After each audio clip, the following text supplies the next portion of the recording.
तर JMFC prelim बॅचचं आज आपलं त्याच्यामध्ये पहिलं सेशन आहे. या पहिल्या सेशनमध्ये आपल्याला बघायचं आहे किंवा आपल्याला JMFC प्रिलिमची तयारी म्हणजे नेमकी कशा पद्धतीने करावी लागते. ठीक आहे, काय काय गोष्टी त्याच्यामध्ये आपल्याला म्हणजे तयारी करणं गरजेचं आहे. ठीक आहे, एकंदरीत आपला सिलेबस कशा प्रकारचा आहे. सोबतच आपली JMFCची पूर्वपरीक्षा जी आहे ती आपल्याला साधारणतः कधी समजा द्यायला येऊ शकते. ठीक आहे, कधीपर्यंत आपली JMFC प्रिलिमची परीक्षा असू शकते आणि आपल्याला तेवढ्या दरम्यानच्या काळामध्ये आपल्याला तयारी करत असताना म्हणजे काय काय गोष्टी करणं गरजेचं आहे, स्ट्रॅटेजी आपली कशा प्रकारची असली पाहिजे. ठीक आहे, कोणते कोणते विषय आपण कशा पद्धतीने तयारी करून घेणार आहोत, कोणत्या विषयाची काय त्याच्यामध्ये रिक्वायरमेंट आहे, अशा प्रकारच्या बऱ्याच गोष्टी असतात. तर ह्या सगळ्या प्रकारच्या गोष्टी तुम्हाला मी आजच्या पहिल्या सेशनमध्ये मी सांगणार आहे आणि थोडंसं मोटिवेशनसुद्धा त्याच्यामध्ये तुम्हाला या परीक्षेसाठी असणार आहे. तर मित्रांनो, JMFC पूर्वपरीक्षा म्हणजे JMFC प्रिलिम परीक्षेची आज आपण तयारी करतो आहे. म्हणजे तुम्ही सर्वांनी त्याच्यामध्ये JMFCची आपल्याला पोस्ट पाहिजे अशा प्रकारचा निर्णय तुम्ही सगळ्यांनी घेतलेला आहे. ठीक आहे, आता तुमच्यापैकी बरेच लोक जे आहेत ते सध्याच्याला कॉलेज स्टुडंट्स आहेत, म्हणजे 3rd इयर 4th इयरमध्ये आहेत. तर त्यांना अजून त्याच्यामध्ये वेळ आहे. आता लगेचच्या लगेच त्यांना परीक्षा द्यायची नाही आहे, पण तरीसुद्धा त्यांनी तयारी लवकर करण्यासाठी त्याच्यामध्ये सुरू झालेले आहेत. यांच्यासाठी सुद्धा मी काही सांगेल. ठीक आहे, काही लोक तुमच्यातले असे आहेत ज्यांना अजून त्याच्यामध्ये 3 वर्ष प्रॅक्टिसचे पूर्ण झालेले नाही आहेत, पण तयारीसाठी त्या लोकांनी जॉईन केलेलं आहे. त्यांच्यासाठीही सांगेल.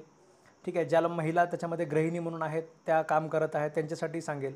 जे प्रॅक्टिशनर आहेत त्याच्यामध्ये त्यांचा वेळ जो आहे तो खूप जास्त वेळ समजा त्याच्यामध्ये कोर्टामध्ये वगैरे जातो. ऑफिसमध्ये जे सिनियर आहेत ते संध्याकाळी 9 पर्यंत सोडत नाहीत.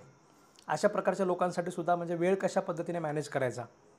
ठीक आहे, आणि प्रत्येकाच्या दृष्टीने त्याच्यामध्ये मी तुम्हाला जे काही तुमची स्ट्रॅटेजी असायला पाहिजे, जेवढा वेळ तुमच्याकडे असतो अशा सगळ्या लोकांच्या वतीने, ज्यांचा प्रवास जास्त असतो अशा लोकांच्या वतीने, ठीक आहे, तर म्हणजे सगळ्यांच्या वतीने सगळ्यांची स्ट्रॅटेजी कशा प्रकारची असायला पाहिजे असं सांगण्याचा मी प्रयत्न करतो. तरीसुद्धा तुम्हाला जर वाटत असेल की आपल्याबद्दल सरांनी काही सांगितलं नाही किंवा तुमचं काहीतरी वेगळी परिस्थिती असेल, तुम्हाला काहीतरी वेगळं विचारायचं असेल, तर तुम्ही इथे खाली कमेंट बॉक्समध्ये मला नक्कीच विचारू शकता. तर मित्रांनो, सगळ्यात पहिला प्रश्न की JMFCची आपली पूर्वपरीक्षा कधी असणार आहे. आता हा जो प्रश्न आहे, ह्या प्रश्नाचं उत्तर त्याच्यामध्ये आपल्याला सध्याला आपल्याकडे कोणाकडेच नाही आहे. ठीक आहे, म्हणजे माझ्याकडेही नाही आहे. जेव्हा केव्हा तुम्हाला अशा प्रकारची परीक्षा येत असते, म्हणजे मी फक्त एवढंच तुम्हाला खात्रीशीर म्हणजे तशा पद्धतीने सांगत असतो की म्हणजे आपल्याकडे जी माहिती असते तेवढीच माहिती तुम्हाला खात्रीशीर पद्धतीने आपण सांगू शकतो. माहिती अशी असते की आता कंटेम्प्ट पिटिशन होती. ठीक आहे, जागा 1600 सँक्शन झालेल्या आहेत. ठीक आहे, त्या जागातल्या सरकार म्हणजे ज्युडिशरी तर म्हणते की तुम्ही सगळ्याच भरा, पण सरकारची जी मानसिकता त्याच्यामध्ये आहे, सरकारने जे रिट पिटिशनमध्ये सांगितलेलं आहे, तर त्या मानसिकतेनुसार त्याच्यामध्ये जवळपास 348 जागा ज्या आहेत, ठीक आहे, इथपर्यंत ते म्हणजे आमच्याकडे ॲडमिनिस्ट्रेशन असं ते लोक सजेस्ट करत आहेत. ठीक आहे, त्याच्यामुळे तिथपर्यंत त्याच्यामध्ये मोठी ॲडव्हर्टाइजमेंट आपल्यासाठी असू शकते. ठीक आहे, त्यांनी ती म्हणजे मार्चला वगैरे 17 मार्चला एक्झाम होणार अशा प्रकारचं त्यांनी MPSCने सुद्धा त्याच्यामध्ये सुरुवातीला एक टेंटेटिव्ह डेटसुद्धा त्यांनी त्याच्यामध्ये दिली होती. पण रिट पिटिशन असू द्या, मागच्या 2 मेन्स पेंडिंग असू द्या, ह्या सगळ्या प्रकारच्या गोष्टींमध्ये हे एकंदरीत हे सगळं थोडंसं पुढे जात चाललेलं आहे. ठीक आहे, आणि कॉम्पिटेटिव्ह एक्झामिनेशनमध्ये एक्झाम पुढे जाणे ही काही नवीन गोष्ट नाही आहे. आपल्या सगळ्यांना प्रत्येकाला त्याच्यामध्ये आपले पेशन्स त्याच्यामध्ये असणं खूप जास्त गरजेचं असतं. ठीक आहे, तुमच्यापैकी बरेच लोक आता मेन्स एक्झामिनेशनला सुद्धा आहेत. तारीखवर तारीख, आता आपण कोर्टातच राहतो, तारीखवर तारीख कशा पद्धतीने पुढे जाते आपल्याला माहिती आहे. आता नवीन तुम्हाला तारीख जूनमधली तारीख दिलेली आहे. ठीक आहे, जूनमध्ये समजा 20, 25, 30 तारखेला जरी समजा निकाल लागला तर मेन्सची परीक्षा त्याच्यामध्ये पुन्हा नोटिफिकेशन येणार. नोटिफिकेशन आल्यानंतर समजा पुढे 1 महिन्यात 33 दिवसामध्ये पुढच्या तरी कमीत कमी द्याव्या लागतात. म्हणजे जुलैमध्ये तरी जून जुलै, ठीक आहे, जुलैपर्यंत तरी त्याच्यामध्ये तुमची मेन्सची 22चीच त्याच्यामध्ये एक्झाम होणार आहे. ठीक आहे, त्यानंतर त्याच्यामध्ये 2023ची जी आहे प्रिलिमची परीक्षा तीसुद्धा आहे. मग आता दुसरा प्रश्न आहे की ह्या मेन्सच्या परीक्षेमुळे आपला प्रिलिमचं नोटिफिकेशन अडकलं आहे का. ठीक आहे, तर याचा अर्थ आहे की अजिबात नाही. ठीक आहे, 2 मेन्स पेंडिंग असल्यामुळे त्याच्यामध्ये थोडासा हायकोर्टाकडनं विचार केला जाऊ शकतो. म्हणून मी तुम्हाला फक्त मागचे थोडंसं बॅकग्राऊंड सांगत आहे. अदरवाईज MPSCला परीक्षा कुणाची लांबवावी, पण ज्युडिशरीच्या लोकांची परीक्षा त्याच्यामध्ये जर लांबवल्या गेल्या तर त्याचे परिणाम काय होतात हे आपल्या लोकांनी दाखवून दिलेलं आहे. ठीक आहे, म्हणजे सगळ्या लोकांनी त्याच्यामध्ये रिट पिटिशन वगैरे एवढ्या सगळ्या केलेल्या आहेत. ठीक आहे, म्हणजे आपल्या क्लासेसच्या वतीनं सुद्धा म्हणजे तशी सुरुवात आपण केली नव्हती रिट पिटिशनची. जे मुळात ज्या लोकांनी, जे विद्यार्थी सुरुवातीला हायकोर्टामध्ये गेले होते की त्यांनी रिट पिटिशनमुळे ते म्हणजे एक्झाम डिले झाल्यामुळे ते एज बार झाले होते, ते लोक कोर्टात गेले. कोर्टात गेल्यानंतर त्यांना रिलीफ मिळाली. रिलीफ मिळाल्यानंतर महाराष्ट्रातल्या सगळीकडे ते रिट पिटिशनच्या ऑर्डर फिरल्या. ऑर्डर फिरल्यानंतर बाकीच्या सुद्धा विद्यार्थ्यांना वाटलं की आपणही त्याच्यामध्ये कोर्टामध्ये वगैरे रिट पिटिशन करावं, पण सगळ्यांकडेच तेवढे पैसे नव्हते. तर त्यांची फक्त एक आर्थिक मदत आपण सुरुवातीला त्याच्यामध्ये केलेली आहे. आणि म्हणजे आर्थिक मदत म्हणजे आपण स्वतःहून काही त्यांना पैसे दिले नाहीत, पण एक सगळ्यांच्या वतीने बल्क पद्धतीने रिट पिटिशन दाखल केलेलं आहे. ठीक आहे, तर त्या रिट पिटिशन फक्त कोर्टामध्ये पेंडिंग आहेत.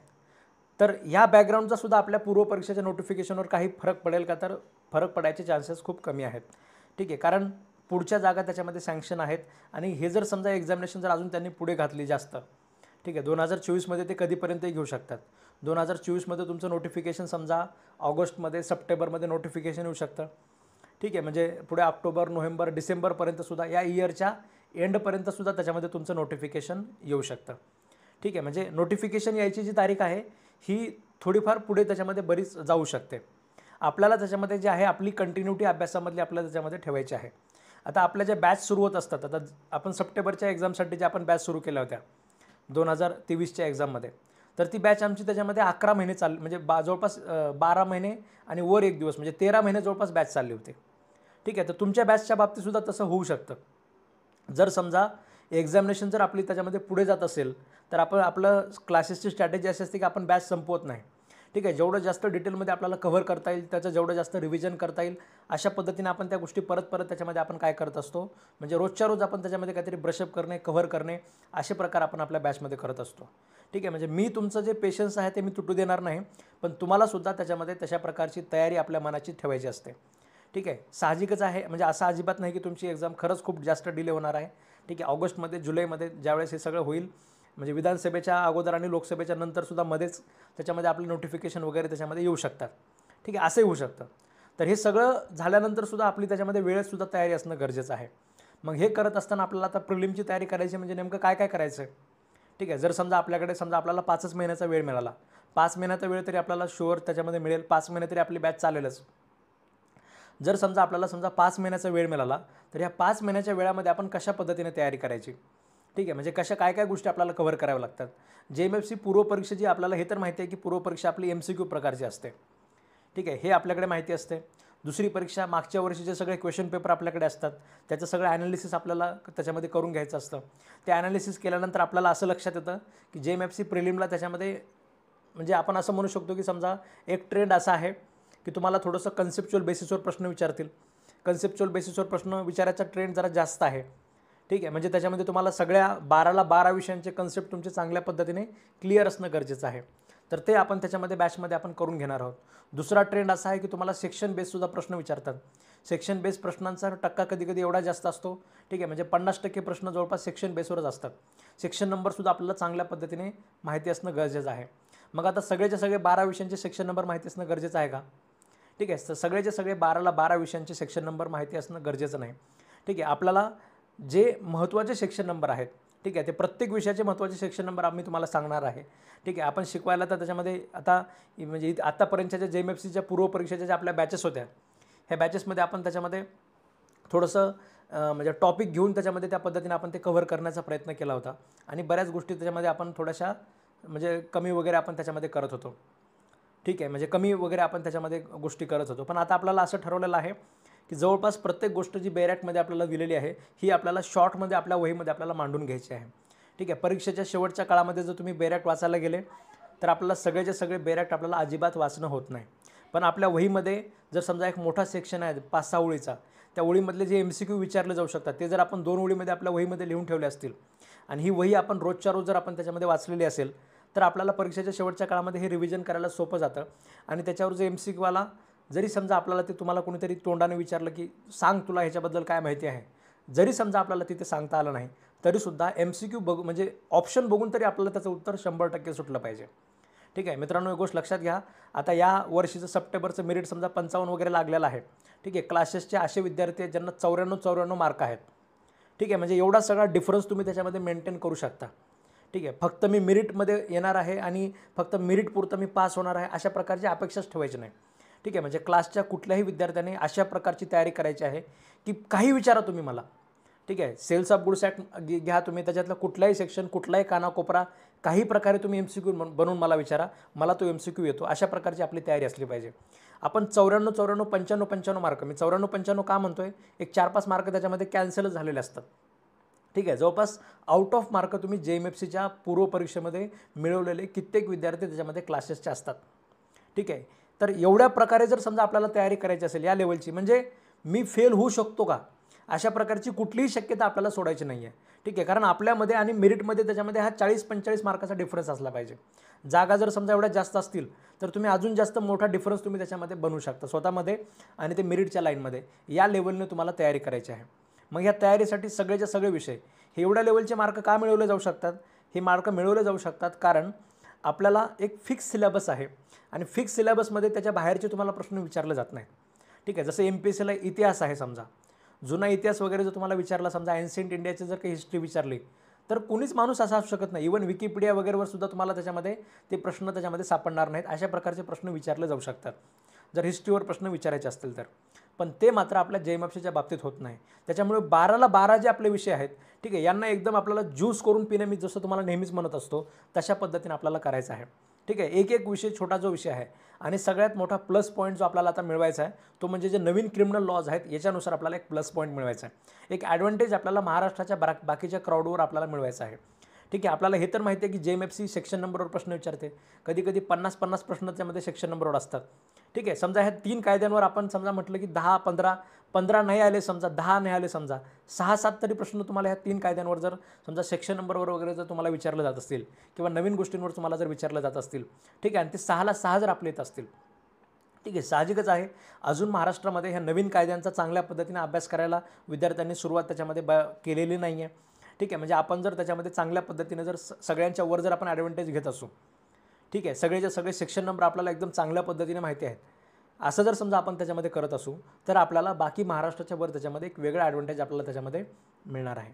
ठीक आहे, तर त्या अर्थाने सुद्धा आपल्याला त्याच्यामध्ये म्हणजे जिथनं कुठनं आपण शेवटी कसं असतं कॉम्पिटिटिव्ह एक्झामिनेशनमध्ये कसं असतं, समजा खूप सारे लोक आहेत, ठीक आहे, ह्या लोकातनं आम्हाला चाळून काही लोक घ्यायचे आहेत.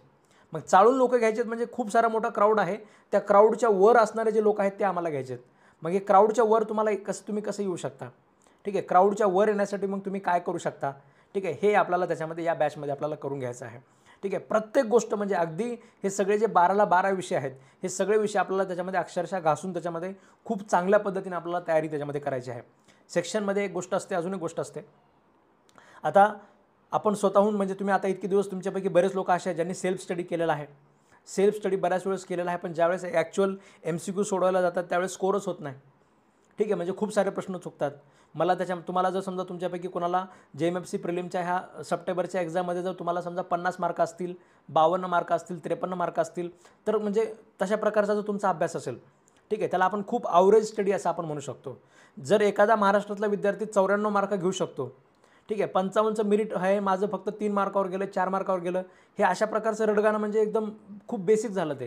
ठीक आहे, तशा प्रकारचं तर रडगाणं तुम्हाला अजिबातच करायचं नाही आहे. 55 मार्क, 60 मार्क, 57 मार्क हे तर म्हणजे चिल्लर गोष्ट आहे. ठीक आहे, जर एखादा कुठलाही महाराष्ट्रातला विद्यार्थी 94 मार्क घेतोय, ठीक आहे, मग मला 94 मार्क का पडेल, म्हणजे मी एवढा का गॅप पडतो माझ्यामध्ये त्याच्यामध्ये. ठीक आहे, माझ्यामध्ये त्याच्यामध्ये 40 ते 45 मार्काचा गॅप पडतोय. ठीक आहे, जर ह्युमन कॅपॅसिटीने 94 मार्क पॉसिबल आहेत, मी पण ह्युमन आहे, ठीक आहे, माझ्याकडे पण तेवढाच वेळ आहे, माझ्याकडे पण ते रिसोर्सेस आहेत, माझ्याकडे पण ते पुस्तकं आहेत, माझ्याकडे पण ते क्लासेस आहेत, मी पण तेवढ्याच प्रकारची प्रॅक्टिस करतोय, मी पण तेवढ्याच प्रकारचे कन्सेप्ट क्लिअर करतोय. ठीक आहे, तर मला हे सगळे मार्क का मिळत नाहीत.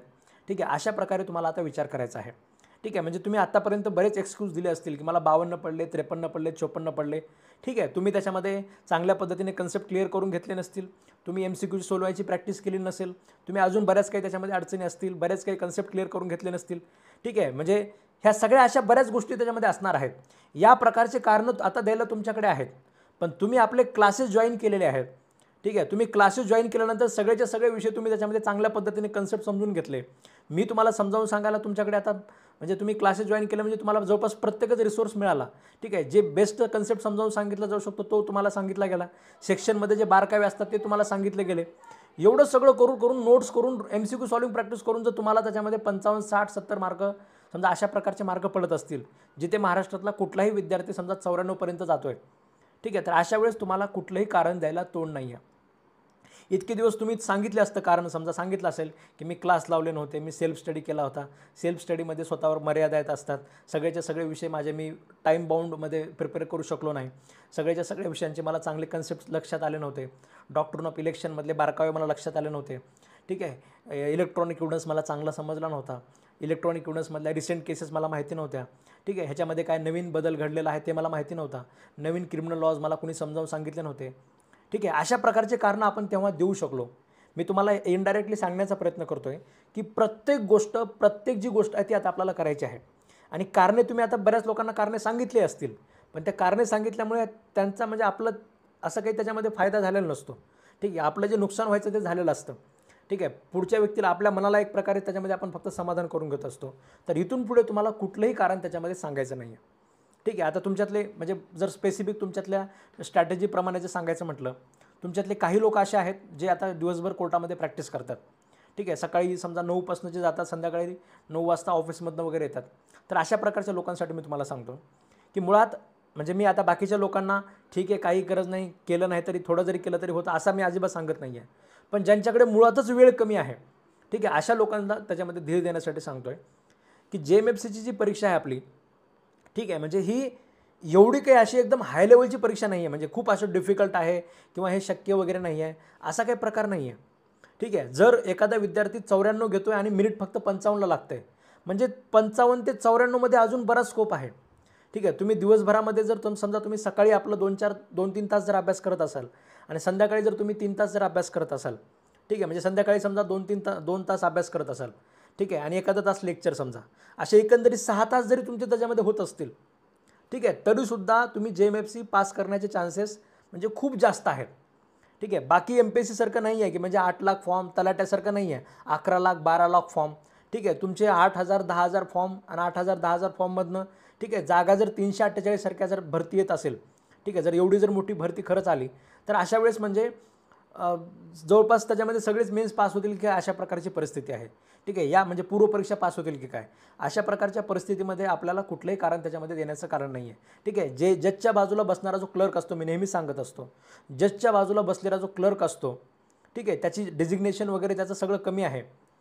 ठीक आहे, पण त्याने घेतलेले कष्ट JMFCपेक्षा सुद्धा खूप 3 पट 4 पट जास्त आहेत. ठीक आहे, क्लर्कच्या पोस्टला 25,000 30,000 लाख 2 लाख 1.5 लाख अशा प्रकारचे फॉर्म असतात.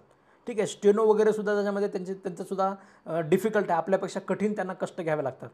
ठीक आहे, पण जजला होण्यासाठी तुम्हाला तेवढे कष्ट लागत नाहीत. त्याच्यामुळे दिवसभरामध्ये किती जरी तुम्ही काम करत असाल, कोर्टामध्ये तुम्ही वर्किंग करत असाल, संध्याकाळी 9पर्यंत जरी तुम्ही ऑफिसमध्ये असाल, तरीसुद्धा तुम्ही JMFCची परीक्षा खूप चांगल्या पद्धतीने पास होऊ शकता. त्यामुळे मनामध्ये इंचभरसुद्धा शंका आणू नका आणि तुमचं ते कारणही मला पुन्हा कधी फोन करून सांगू नका की सर मी कोर्टात प्रॅक्टिस करतो, माझा दिवस त्याच्यामध्ये जातो.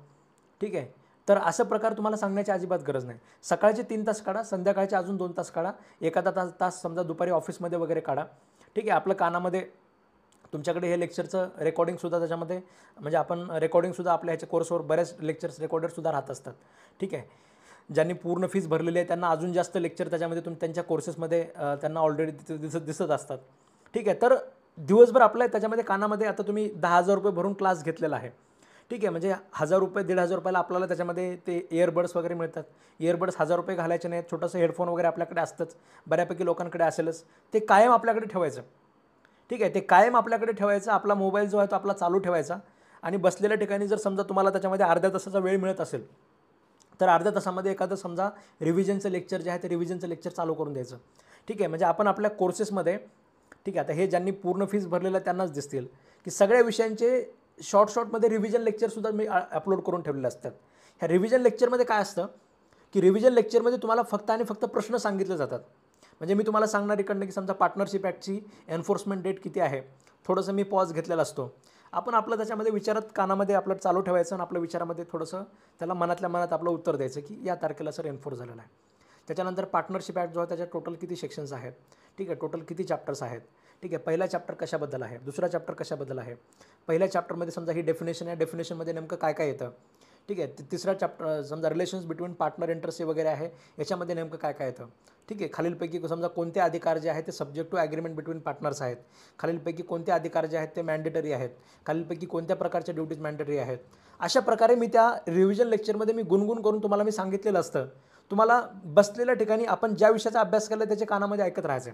ठीक आहे, एखादा कायदा ज्यूस करून पिणे म्हणजे काय असतं, एखादा विद्यार्थी 94 ते 95 मार्क घेतो, कसं काय घेतोय? ठीक आहे, त्याला काही विचारलं, एकदम झोपेत आहे, गाढ झोपेत आहे, त्याला एकदम उठून जर विचारलं की अरे म्हणजे पार्टनरशिप ॲक्टमध्ये relations of partner with third parties का म्हणजे काय काय समजा दिलेलं आहे, तुला काय काय आठवतं? तो एकदम धडाधड सांगतो. ठीक आहे, म्हणजे तो काही एकदम असा एक्स्ट्रॉर्डिनरी ह्युमन बिईंग नाही आहे. ठीक आहे, तो सुद्धा तुमच्यासारखाच माणूस आहे. पण आपलं झालं आहे काय की आपण कोर्टामध्ये असतो, क्लायंटचा ताण असतो, थोडंसं सिनियर काहीतरी बोलतो, त्याच्यानंतर दिवसभर इकडे तिकडे कोर्टात पळतो, थोडंसं इलेक्शनवर चर्चा करतो, थोडंसं इकडे तिकडे करतो, थोडंसं म्हणजे बायकोसोबत भांडण झालेलं असतं, थोडंसं गाडीचं समजा कुठेतरी एखाद्या व्यक्तीने तुम्हाला कट मारून गेला त्याच्यासोबत आपला वाद असतो. म्हणजे आपल्या डोक्यामध्ये दिवसभरामध्ये हे सगळं भुसा भरलेला असतो. ठीक आहे, एवढा सगळा जर भुसा तुम्ही डोक्यामध्ये ठेवत असाल तर मग तुम्ही एकदम चांगल्या पद्धतीने तयारी कशा पद्धतीने करणार?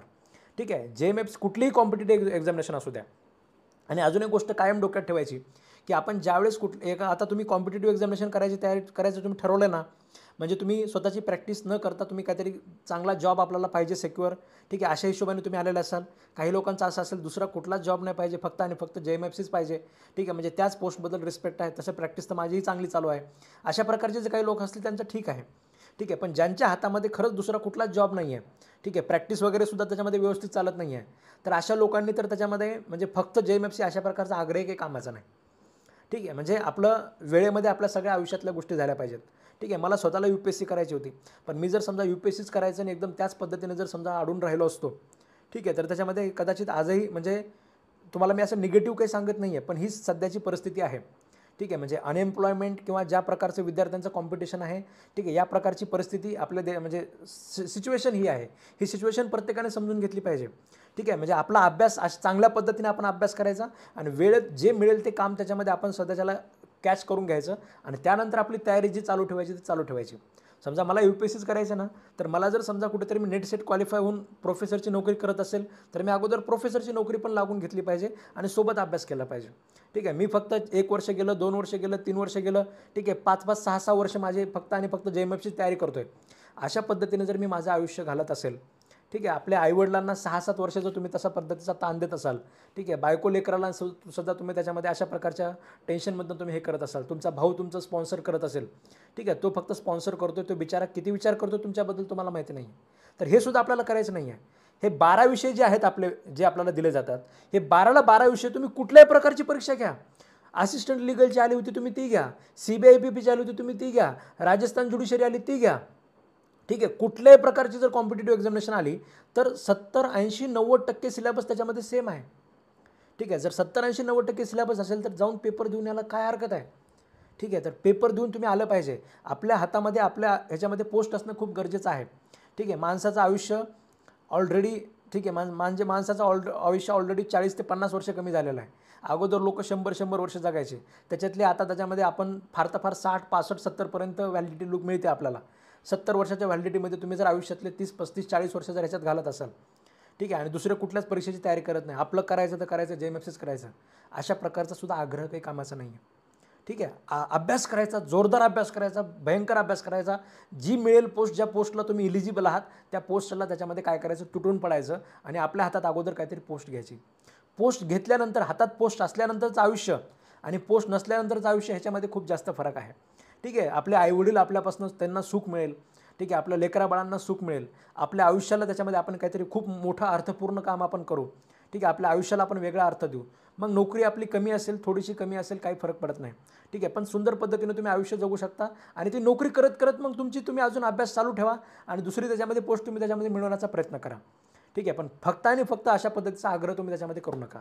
बऱ्याच वेळेस असं होतं, आता JMFCचे जे मेन्सवाले जे आग्रह करून आहेत, मी त्यावेळेस पण सांगितलं होतं की तुम्ही JMFCचं मेन्सचा आग्रह करता, मेन्सच्याच परीक्षेच्या मागे लागताय. तोपर्यंत काही लोकांनी BMCची परीक्षा दिली. ठीक आहे, 80% सिलेक्शन्स आपल्या क्लासेसचे BMCमध्ये झाले. ठीक आहे, सरकारी वकिलाची पेपर असू द्या. ठीक आहे, म्हणजे महाराष्ट्रातले 412 सिलेक्शन्स. ठीक आहे, म्हणजे त्यांच्या आयुष्यातले त्यांनी 5-5, 10-10 वर्ष कुठेतरी क्लासेस करण्यामध्ये, दरवर्षी क्लासेसची फीस भरण्यामध्ये घातले होते. असा सगळा जो भरणा अडकलेला होता, हा अडकलेला सगळा भरणा आपण त्याच्यामध्ये पुढे पास करून दिला. ठीक आहे, सगळ्यांच्या आयुष्यामध्ये खूप जास्त आता आमूलाग्र बदल झालेला आहे. ठीक आहे, सगळीकडे सत्कार वगैरे घेत फिरत आहेत. ठीक आहे, त्याच्यामध्ये आता थोडंसं म्हणजे पोस्टची वाट बघत आहेत, पोस्ट थोडीशी त्यांची डिले झालेली आहे, पण तरीसुद्धा वेगळं त्यांच्या आयुष्याला त्याच्यामध्ये अर्थ मिळालेला आहे. ठीक आहे, म्हणजे 412 लोक म्हणजे सगळे इतके म्हणजे किती वर्ष तरी त्याच्यामध्ये फिरत होते, त्याच्यामध्ये एक्झाम वगैरे करत होते, ह्या सगळ्याचा सगळा भरणा त्याच्यामध्ये पुढे निघून गेला. ठीक आहे. आता तुमच्यासाठी सुद्धा त्याच्यामध्ये बंपर संधी आहेत. ठीक आहे. ज्युडिशरीच्या खूप जास्त जागा त्याच्यामध्ये सँक्शन झालेल्या आहेत. ठीक आहे. JMFCच्या असू द्या, डिस्ट्रिक्ट जजेसच्या असू द्या. ठीक आहे. अजून अशा प्रकारच्या आता बऱ्याच जागा त्याच्यामध्ये अजून म्हणजे ज्युडिशरी जे आहे ते त्याच्यामध्ये कोर्ट त्याच्यामध्ये कंपेल करते सरकारला आणि कंटेम्प्ट पिटिशनद्वारे त्याच्यामध्ये ह्या जागा भरायला लावते. त्याच्यामुळे सरकार हे भरत आहे. ठीक आहे. येणारं सरकार कुठलं जरी समजा सरकार येऊ द्या, कुठलं जरी सरकार आलं तरीसुद्धा त्यांना कोर्टाच्या सांगण्याप्रमाणे ह्या सगळ्या जागा भराव्याच लागणार आहेत. ठीक आहे. म्हणजे आता तुम्ही इलिजिबल आहात म्हणजे आपण सगळं जास्त लकी आहोत असं समजा आणि चांगल्या पद्धतीने तयारी करून आपल्याला त्याच्यामध्ये पोस्ट काढायची आहे.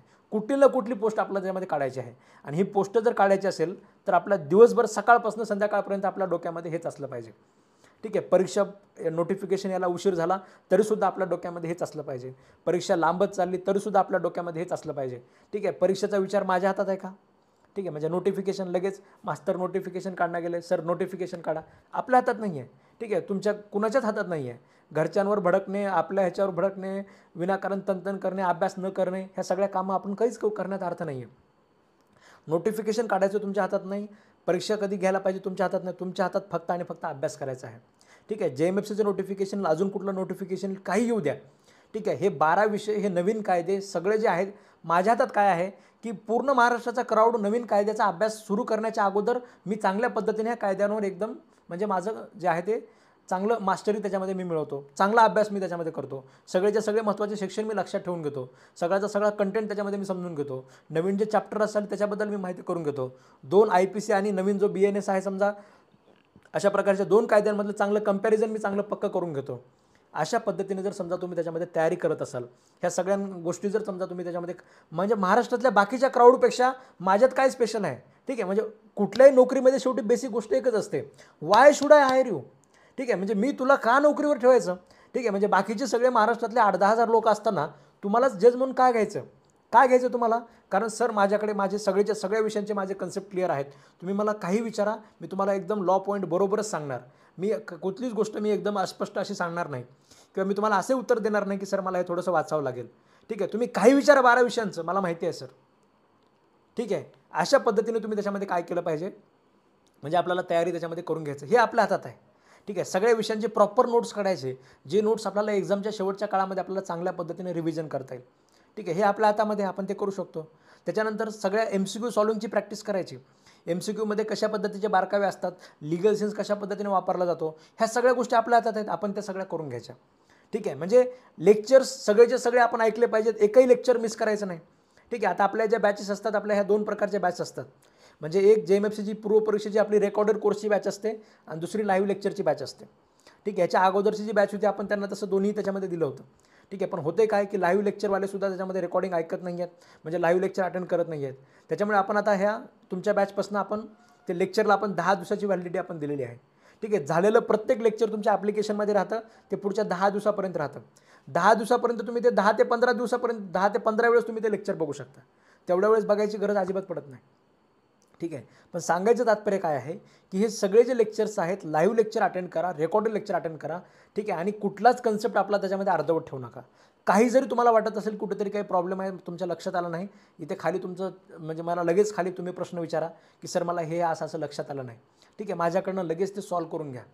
ठीक आहे. एक गोष्ट लक्षात घ्या, ऑफलाईनमध्ये असतो तर काहीतरी जास्त झाला असतं, अशा प्रकारचा ग्रहसुद्धा डोक्यात ठेवू नका. ठीक आहे. ऑफलाईनमध्ये जर असते तर तुम्ही विचारू नाही शकणार प्रश्न मला. समजा ऑफलाईन आपला क्लास चालू आहे, पुढे त्याच्यामध्ये 100 विद्यार्थी बसलेले आहेत, एखादा विद्यार्थी उठून त्याच्यामध्ये काहीतरी वेगळा प्रश्न विचारू शकत नाही. ठीक आहे. पण आपल्या क्लासमध्ये तशा प्रकारची परिस्थिती नाही आहे. ठीक आहे. तुमचं कधी त्याच्यामध्ये काय चालू असताना तुम्ही त्याच्यामध्ये त्याच्याबद्दल काही प्रश्न विचारू शकता.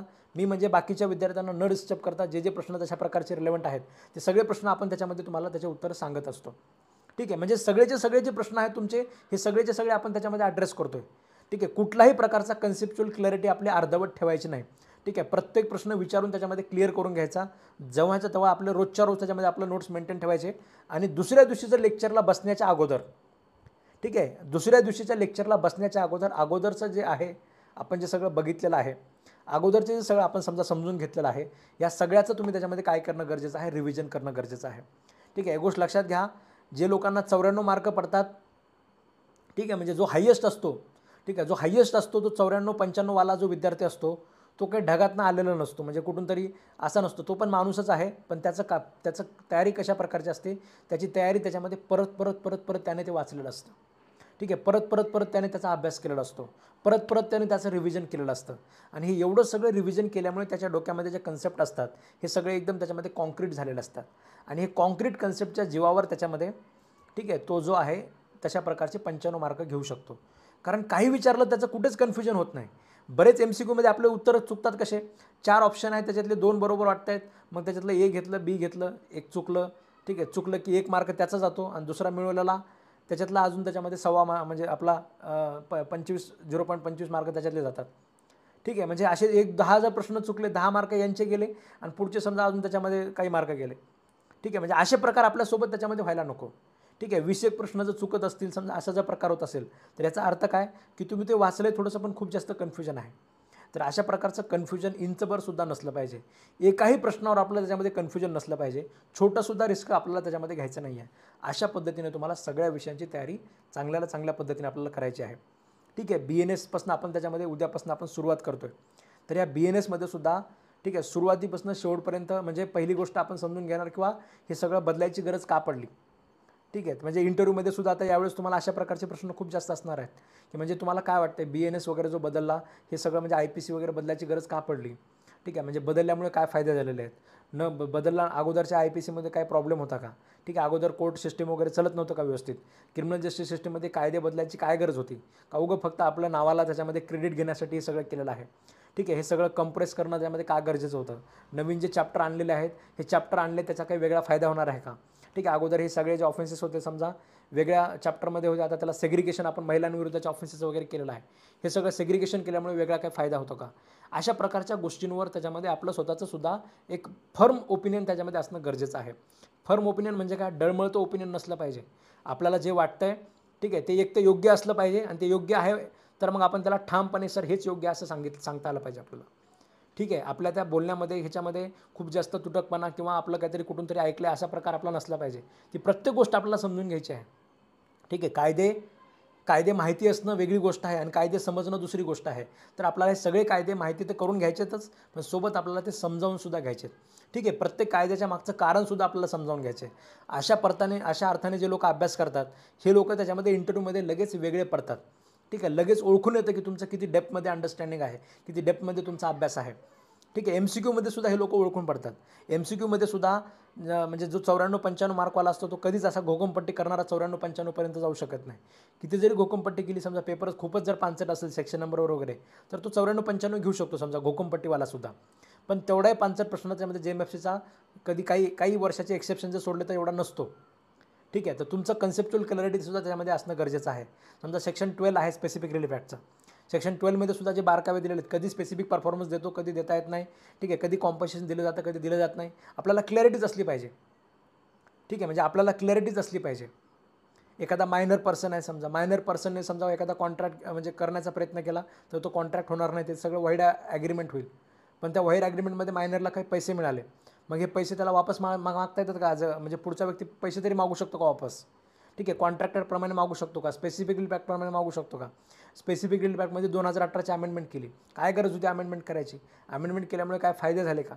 ठीक आहे, ह्या सगळ्या प्रकारच्या ज्या गोष्टी आहेत, म्हणजे ह्या सगळ्या प्रकारची क्लॅरिटी सगळ्या 12ला 12 विषयांवर आपल्याला त्याच्यामध्ये असणं गरजेचं आहे. तुम्ही आत्तापर्यंत सेल्फ स्टडीमध्ये केलेलं असेल, बरेच कायदे तुम्ही वाचलेले असतील, पण ज्यावेळेस आपण क्लासमध्ये बघू त्यावेळेस तुम्हाला नवीन गोष्टी तुमच्या त्याच्यामध्ये खूप साऱ्या समोर येणार, ही आपली गॅरंटी आहे. ठीक आहे, म्हणजे बऱ्याच गोष्टी असतात. कायदा असा असतो, मी स्वतःला सुद्धा म्हणजे मी आता समजा आता तर आपलं त्याच्यामध्ये रेकॉर्डेड लेक्चरमुळे वगैरे बरंच सहाय्य झालेलं आहे, पण ज्यावेळेस रेकॉर्डेड लेक्चर वगैरे नव्हते, ठीक आहे, दर 15 दिवसाला मी JMFC प्रिलिमची एक नवीन बॅच सुरू करायचो. ठीक आहे, सकाळपासून संध्याकाळपर्यंत 16 तास त्याचे लेक्चर घ्यायचे. म्हणजे CRPC सारखे विषय त्याच्यामध्ये वर्षामध्ये मी 15 16 वेळेस शिकवलेले आहेत. तरीसुद्धा 17व्या वेळेस ज्यावेळेस मी CRPC शिकवेल त्यावेळेस मलासुद्धा त्याच्यातनं खूप साऱ्या नवीन गोष्टी समजायला लागतात. ठीक आहे, काही ना काही नवीन गोष्ट समजते. तुमच्यातला कुणीतरी काहीतरी प्रश्न विचारतो, त्या प्रश्नातनं अजून काहीतरी नवीन गोष्ट समजायला लागते. म्हणजे जे कायदे आहेत हे एखादा व्यक्ती किती जरी मोठा ग्रेट असेल, ठीक आहे, किती जरी त्याच्यामध्ये कायद्यातला एकदम विद्वान असेल, त्याला जर एखादा कायदा वाचायला दिला तर तो एकदा वाचला, दुसरा दोनदा वाचला, तीनदा वाचला, त्याला सगळं त्या कायद्यातलं लक्षात आलं असं होत नाही. ठीक आहे, म्हणजे कायद्यामध्ये खूप जास्त बारकावे असतात, जे बारकावे ज्याने कायदा बनवला त्याला तर सगळं क्लॅरिटी असते, कारण त्याने काय असाच बनवलेला नसतो, त्याने त्याचं बरंच म्हणजे वेळ त्याच्यामध्ये घातलेला असतो. ठीक आहे, त्याचा खूप जास्त वेळ त्याने घातलेला असतो आणि त्याच्याप्रमाणे त्याने तो कायदा बनवलेला असतो, त्यामुळे त्याला तर क्लॅरिटी असते. पण बाकी प्रत्येकालाच क्लॅरिटी असेल असं नसतं. ठीक आहे, जो नवीन जो तुम्ही कायदा वाचणार आहात त्या कायद्यामध्ये खूप जास्त बारकावे असतात. तुम्ही प्रत्येक नवीन वेळेस तुम्ही बेरेक्ट रीडिंग कराल, तुम्हाला त्याच्यातनं अजून नवीन गोष्टी लक्षात येत असतील. आता मला आत्तापर्यंतच्या माझ्या शिकवण्यामध्ये जेवढं लक्षात आलेलं आहे, ठीक आहे, मी CRPC समजा जेवढा 40-50 वेळेस शिकवला, ह्याच्यातनं मला जे लक्षात आलेलं आहे हे तुम्हाला परत तुम्हाला स्वतः वाचण्यात म्हणजे तुम्हाला तुमचा वेळ जाणार नाही. तुम्हाला मी त्या प्रत्येक गोष्ट मी तुम्हाला ती एकदाच या लेक्चरमध्ये मी तुम्हाला सांगणार आहे. तुम्ही मागच्या वर्षीचे आपले लेक्चर बघितले आणि पुढच्या वर्षीचे लेक्चर बघितले, याच्यात तुमच्या लक्षात येईल की मास्तरला अपडेट आहे. ठीक आहे, मास्तरसुद्धा अपडेट झालेला आहे. म्हणजे ह्या गोष्टी मागच्या बॅचमध्ये मास्तरांनी हे सांगितलंच नव्हतं, पण आता ह्या बॅचमध्ये काहीतरी वेगळं ह्याच्यामध्ये आपल्याला लक्षात येते. ठीक आहे, अशा बऱ्याच गोष्टी असतात. ठीक आहे, माझ्याच बाबतीत म्हणून नाही आहे. ठीक आहे, कुणी जरी असेल त्याच्यामध्ये कायद्यातला अजून म्हणजे मोठा एकदम मोठा लॉयर सुप्रीम कोर्टातला, खूप जास्त आयुष्य त्याच्यामध्ये त्याने कायद्यामध्ये कॉन्स्टिट्यूशनमध्ये घातलेला आहे, तो सुद्धा कॉन्स्टिट्यूशन जेवढ्या नवीन वेळेस वाचेल त्याला त्याच्यातनं खूप जास्त नवीन गोष्टी लक्षात येत असतात. एखादा MCQ त्या नवीन गोष्टीवर जर समजा विचारला, ठीक आहे, तर मग अशा वेळेस आपल्याला तो सांगता आला पाहिजे. ठीक आहे, त्याचं उत्तर आपल्याला त्याच्यामध्ये माहिती असलं पाहिजे. ह्या सगळ्या प्रकारचा अभ्यास जो आहे आपल्याला त्याच्यामध्ये 12ला 12 विषयांचा आपल्याला करायचा आहे. तर मी तुम्हाला हे सांगत होतो. मी तुम्हाला स्पेसिफिक महिलांच्या बाबतीत जरी सांगायचं म्हटलं, ठीक आहे, प्रॅक्टिशनर लोकांचं मी सांगितलं, दिवसातनं 5 तास जरी तुम्ही काढले तरीसुद्धा त्याच्यामध्ये सफिशियंट आहेत. ठीक आहे, पण याचा अर्थ बाकी लोकांना जे फुल टाईम अभ्यास करणारे लोक आहेत, ठीक आहे, फुल टाईम अभ्यास करणाऱ्या लोकांनी फुल टाईम अभ्यास करायचा. ठीक आहे, म्हणजे जेवढं तुम्हाला वेळ त्याच्यामध्ये आहे तेवढा तुम्ही त्याच्यामध्ये अभ्यास करा. ठीक आहे, म्हणजे सकाळपासून संध्याकाळपर्यंत त्याच्यामध्ये रिव्हिजन करा, बेरॅकचं रीडिंग कंप्लीट करा. मी तुम्हाला उद्याच्या लेक्चरमध्ये अजून डिटेलमध्ये सांगेल. ठीक आहे, आजचं लेक्चर आपलं थोडंसं बाकी मोटिवेशन किंवा बाकीच्या गोष्टींमध्ये गेलं. उद्याच्या लेक्चरमध्ये मी तुम्हाला एक प्रॉपर प्लॅन बनवून देईल. 5 महिन्यामध्ये आपल्याला कशा पद्धतीने समजा करायचं आहे याचा मी तुम्हाला उद्याच्याला मी प्रॉपर प्लॅन बनवून देईल. तर त्या प्लॅनप्रमाणे तुम्ही दिवसभर त्याच्यामध्ये अभ्यास करा. ठीक आहे, ज्या गृहिणी महिला वगैरे आहेत त्यांना कुठेतरी मनामध्ये वाटत असतं की मी तर गृहिणी आहे, माझ्याकडे तर म्हणजे तसा वेळ नसतो, म्हणजे मला बाकीचं सगळं घरचं वगैरे करावं लागतं. ठीक आहे, जे प्रॅक्टिशनर लोकांबद्दल सांगितलं, तुमची परिस्थिती प्रॅक्टिशनर लोकांपेक्षा खूप चांगली आहे. ठीक आहे, तुम्ही अजिबात तक्रार करायची नाही. ठीक आहे, म्हणजे सकाळी थोडंसं आपला सकाळी समजा तुम्ही स्वयंपाक केला, दिवसभरामध्ये बाकी म्हणजे काम करत राहिलं तर दिवसभर घरामध्ये काम असतं. पण जर ज्याने ठरवलं की सगळं काम उरकून घ्यायचं आणि दुपारचा वेळ मी काढणार आहे, ठीक आहे, तर तुम्ही त्याच्यामध्ये आरामशीर वेळ काढू शकता. तर तशा पद्धतीने तुम्ही वेळ काढा. ज्या महिला अशा आहेत ज्या सकाळचं म्हणजे मी असं समजू शकतो की समजा सकाळचं घरचं सगळं काम करून कोर्टात पण जावं लागतं, कोर्टाची पण प्रॅक्टिस करावी लागते, संध्याकाळी उशिरा ऑफिसमधून यावं लागतं आणि पुन्हा घरी येऊन स्वयंपाक करावं लागतं. अशा प्रकारे जो तुमच्यासारखं कुणी असेल तर तुमचं त्याच्यामध्ये मी समजू शकतो की तुमच्याकडे त्याच्यामध्ये खूपच जास्त वेळ वगैरे कमी आहे. तर तुम्ही जेवढं जमेल तेवढं आपलं ऑफिसमध्येच जेवढं कानामध्ये वगैरे हेडफोन घालून जसं ऐकता येईल आपलं तशा पद्धतीने लेक्चर कंप्लीट करा. परत रिव्हिजन लेक्चर कंप्लीट करा. नोट्स वगैरे आपले त्याच्यामध्ये सोबत ठेवा. त्याचे कसे शॉर्ट पॉईंट काढायचे मी तुम्हाला उद्याच्या लेक्चरमध्ये सांगतो. त्याचं परत तुम्ही त्याच्यामध्ये रिव्हिजन करा. ठीक आहे, अशा पद्धतीने केलं तर तुमच्यासाठी सुद्धा हे शक्य आहे. आणि जर अजून तरी वाटत असेल होत नाही आहे किंवा असं काही प्रॉब्लेम आहे, आपल्या क्लासेसच्या जे सिलेक्शन झालेले जे विद्यार्थी आहेत यांचे व्हिडिओ मी आपल्या ह्याच्यावर टाकलेले आहेत. ठीक आहे, म्हणजे लक्षात ठेवा, विश्वास ठेवा, ह्या 412 जे क्लासेसचे सिलेक्शन आहेत, मी तुम्हाला असं जर म्हटलं ह्या 412 सिलेक्शनमधल्या 80% महिला आहेत. ठीक आहे, म्हणजे म्हणजे 80% महिला आहेत. लक्षात घ्या, ओपनच्या सगळ्या जागा महिलांनी घेतल्या, महिलांच्या कोट्यातल्या जागा महिलांनी घेतल्या आणि ह्या इकडच्या बाकी जे ओपन असतं ना सगळं त्याच्यातल्या जागासुद्धा महिलांनी घेतल्या. एवढ्या सगळ्या महिलांचं त्याच्यामध्ये टक्का जास्त आहे, कारण जेवढी जिद्द महिलेमध्ये असते तेवढी जिद्द पुरुषामध्ये नसते, अशा स्पष्ट मताचा मी आहे. ठीक आहे, म्हणजे ज्या जिद्दीने तुम्ही करू शकणार आहात तेवढं तुमच्यासारखं जिद्दीने कुणी करू शकणार नाही आहे. ठीक आहे, तुम्ही जेवढं मनावर घेतल्यानंतर तुम्ही जे करू शकता, ठीक आहे, तेवढी जिद्द त्याच्यामध्ये बाकी कुणीही त्याच्यामध्ये करू शकत नाही. त्या महिलांचं तुम्ही ऐका, त्यांनी जे सांगितलेलं आहे. इकडे कुकरची शिटी वाजत होती पण इकडे मास्तरचं लेक्चर सोबत चालू होतं. परत त्यांनी लेक्चर ऐकले आणि कशा पद्धतीने त्यांनी सरकारी वकील परीक्षा त्यांनी क्रॅक केली हे त्या महिलांनी सांगितलेलं आहे. ठीक आहे, माझा स्वतःचा त्याच्यामध्ये महिला शक्तीवर किंवा महिलेची जी जिद्द असते ह्याच्यावर खूप जास्त विश्वास आहे. कारण मी म्हणजे वडील माझे स्वतःचे मी 10वीला असताना माझे वडील वारले होते. म्हणजे जोपर्यंत मला तशा प्रकारची काहीच समज आली नव्हती. वडिलांनी तसं माझ्यासाठी काय केलं हे मला तसं तेवढ्या प्रकारचं मी समजण्यासारखं म्हणजे त्या मानसिकतेत नव्हतं त्यावेळेस. पण तिथून पुढे मी जे आईला उभारताना बघितलेलं आहे, ठीक आहे, म्हणजे आईला ह्या सगळ्या गोष्टी सांभाळून माझ्यासाठी जे कष्ट घेताना मी जे बघितलेलं आहे, म्हणजे त्या आईच्या फळीमध्ये मी वाढलेलो आहे. त्याच्यामुळे माझा खूप जास्त विश्वास आहे. तुम्ही असं म्हणजे याला फेमिनिझम वगैरे म्हणण्याचं कारण नाही आहे, पण जे बघितलं मी त्याच्यामध्ये ते मी तुम्हाला सांगतो आहे.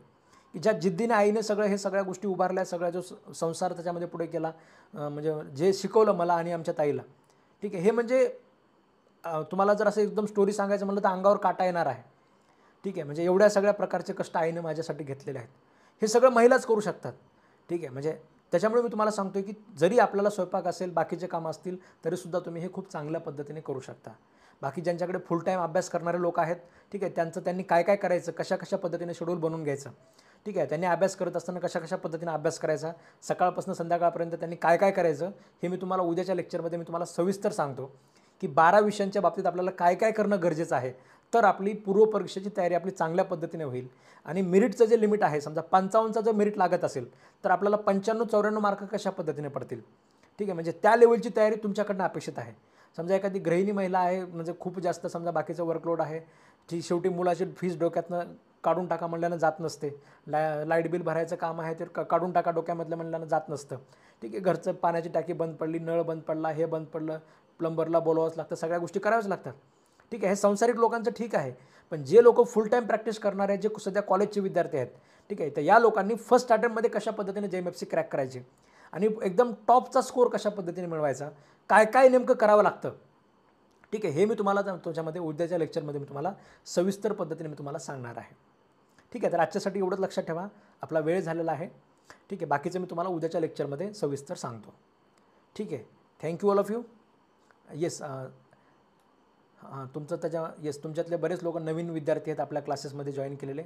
ठीक आहे, सगळ्यात तुमचं म्हणजे स्वागत करायचं राहून गेलं. तुमच्या सगळ्यांचं मी परत एकदा कराड लॉ क्लासेसमध्ये मनापासून स्वागत करतो. तुम्ही लोकांनी जो माझ्यावर विश्वास ठेवलेला आहे, ठीक आहे, म्हणजे तर माझी कमिटमेंट आहे की जी बेस्ट तयारी केली जाऊ शकते ती तयारी मी तुम्हाला करून देणार आहे. ठीक आहे, जी बेस्ट प्रिपरेशन एखादा बाहेरचा व्यक्ती तुमच्या तयारीमध्ये, एखादा बाहेरचा व्यक्ती जी प्रत्येक मदत करू शकतो ती मदत मी तुम्हाला करणार आहे, ही माझी गॅरंटी आहे. म्हणजे माझ्यासाठी कमिटमेंट म्हणजे ही खूप मोठी गोष्ट आहे. ठीक आहे, मग ती छोटी एखाद्या व्यक्तीची कमिटमेंट असू द्या, मोठी कमिटमेंट असू द्या. ठीक आहे, तुम्हाला दिलेली कमिटमेंट तर खूप मोठी आहे. ठीक आहे, महाराष्ट्रातले कानाकोपऱ्यातले तुम्ही विद्यार्थी आहात. ठीक आहे, कुणी चंद्रपूरचा आहे, कुणी नागपूरचा आहे, कुणी नाशिकचा आहे, कुणी तिकडे त्याच्यामध्ये कोकणातले आहेत, कुणी विदर्भातले आहेत, कुणी मराठवाडा, तर म्हणजे आमचे गाववालेच आहेत. अशा प्रकारचे सगळीकडले विद्यार्थी आपल्याकडे आहेत. ठीक आहे, तर तुम्ही तुमच्या महाराष्ट्रातल्या कानाकोपऱ्यातनं तुम्ही म्हणजे माझ्या शब्दावर विश्वास ठेवून तुम्ही त्याच्यामध्ये तुम्ही डायरेक्ट फोनपे, गुगल पेने फीस भरून तुम्ही लोक जॉईन झालेले आहेत. ठीक आहे, तर ही माझ्यासाठी त्याच्यामध्ये म्हणजे खूप मोठी गोष्ट आहे. ठीक आहे, मुंबईचे आहात, येस, मुंबई राहिलं सांगायचं, कुणी मुंबईचे आहात त्याच्यामध्ये. ठीक आहे, येस, कुठले तुम्ही त्याच्यामध्ये असाल, कुठल्याही तुम्ही येस, कोमल मॅडम मुंबईचे आहेत, विशाल सर सांगलीचे आहेत, किरण सर पालघरचे आहेत, सचिन सर नांदेडचे आहेत, रुपाली मॅडम यवतमाळचे आहेत. येस, अजून कुठले आहेत तुम्ही, अनिल सर भिवंडीचे आहेत, बजरंग सर अकोल्याचे आहेत, ठाणेचे आहेत. येस, अमोल सर चंद्रपूरचे आहेत, गौरी मॅडम लातूरचे आहेत, अय्याज सर नगरचे आहेत, बुलढाण्याच्या कविता मॅडम आहेत, यवतमाळचे. अजून कोण आहेत? नाही, आता खूप मेसेज झाले, आता मला वाचता येणार नाही आहे. येस, वसईचं कोणीतरी आहे. ठीक आहे, येस, सगळीकडलेच लोक आपल्याकडे. सांगायचं तात्पर्य काय, येस, बीडचे राहुल सर आहेत, रोहिणी मॅडम धाराशिवचे आहेत. येस, चेंबूर मुंबईच्या सर्वोदय मॅडम आहेत, पालघरचे आहेत, ऋषिकेश सर जालन्याचे आहेत. ओके सर, नाही विसरणार. स्नेहल मॅडम सिलगुरीचे आहेत, नॉर्थ ईस्ट सिलगुरी. ठीक आहे, सांगायचं तात्पर्य काय आहे की महाराष्ट्रातल्या कानाकोपऱ्यातल्या विद्यार्थ्यांनी, येस, बस झाला, आता मला वाचणं होणार नाही. लातूर, खान्देश, नागपूर, म्हणजे महाराष्ट्रातल्या प्रत्येक तालुक्यातनं गोंदियाचे सुद्धा दिसत आहेत, जालन्यातले सुद्धा दिसत आहेत, सगळीकडले विद्यार्थी आपल्याकडे आहेत.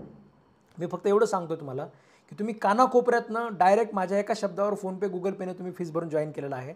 तर ही माझी कमिटमेंट आहे की जी प्रत्येक गोष्ट क्लासमध्ये केली जाऊ शकते, प्रिलिमची तयारी करत असताना जे बेस्ट दिलं जाऊ शकतं, ती प्रत्येक गोष्ट तुम्हाला मी देणार आहे.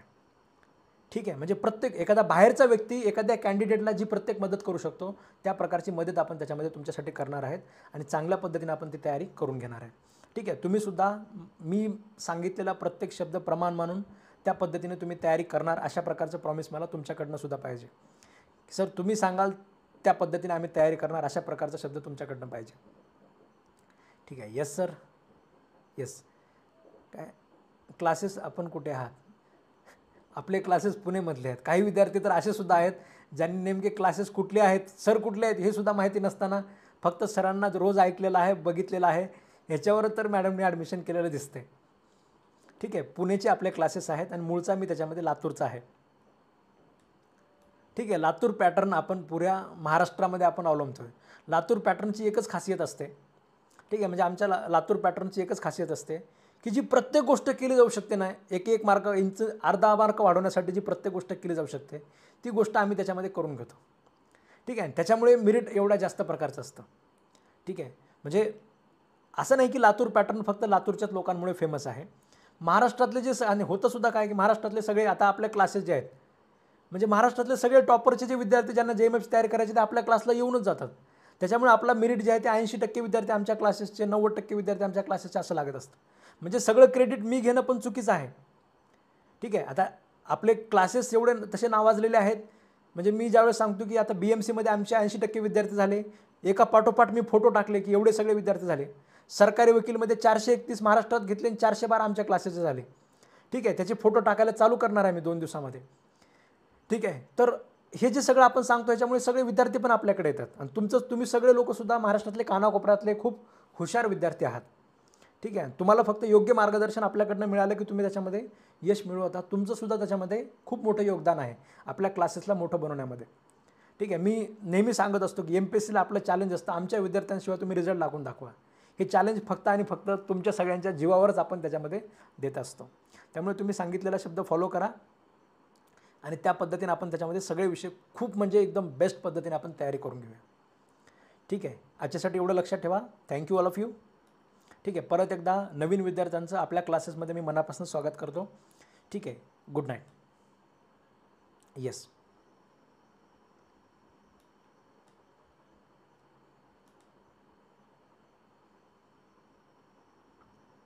Yes, good night.